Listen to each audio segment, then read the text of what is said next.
We have here an example of excessive and spontaneous bleeding, epistaxis. Treatment, we use lung 1, lung 7, the front move point and the luo connecting point, respectively. This will cool the organ. Luo tonifies the yin and sedates the yang. Liver 5 is the luo connecting point of the liver.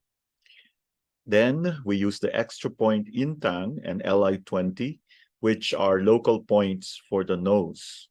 Gallbladder 20 using the heat elimination needle technique. Spleen 6 to descend the energy. The treatment here is mainly prophylactic. We do this once a week for 4 sessions, then once every 2 weeks for another 4 sessions. For excessive bleeding during menstruation, we have the patterns: fire heat in the uterus, which actually corresponds to the urinary bladder in TCM, and fire heat in the liver. Treatment, ferent, front move of the bladder, which cools the uterus. We also use the lower connecting point of the kidney, kidney 4, to tonify yin and sedate the yang. Liver 5, the lower connecting point of the liver. Spleen 6, distal point for the lower abdomen. Bladder 40, an earth point, tonifies the yin of the urinary bladder through the controlling cycle. Treatment for liver blood deficiency, we use Ren13, bladder 15, which are the mu and shu points of the heart to tonify yin and yang. Heart 9, SI3, tonification points. Bladder 17, the influential point for the blood. Gallbladder 39, influential point for the marrow, and iron. Treat once weekly until symptoms improve. Problems with release of blood when it is necessary to bleed cause symptoms such as dysmenorrhea at the onset of bleeding. This is called liver blood stagnation.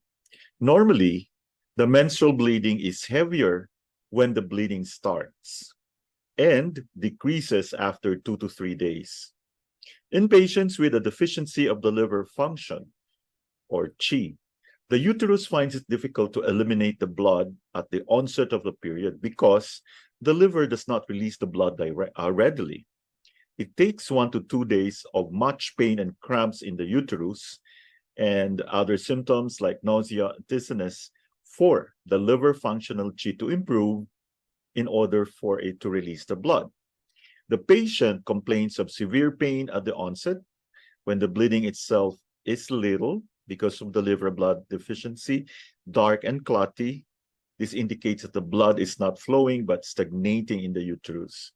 However, when the bleeding becomes more fluid and flows out easily on the 2nd or 3rd day of the period, the pain improves greatly. Women who have this dysmenorrhea also tend to get endometriosis because when the uterus contracts in an effort to eliminate the blood out of the cervix, the blood gets squeezed into the peritoneal cavity through the fallopian tubes. If the liver function does not improve, endometriosis can recur after surgery.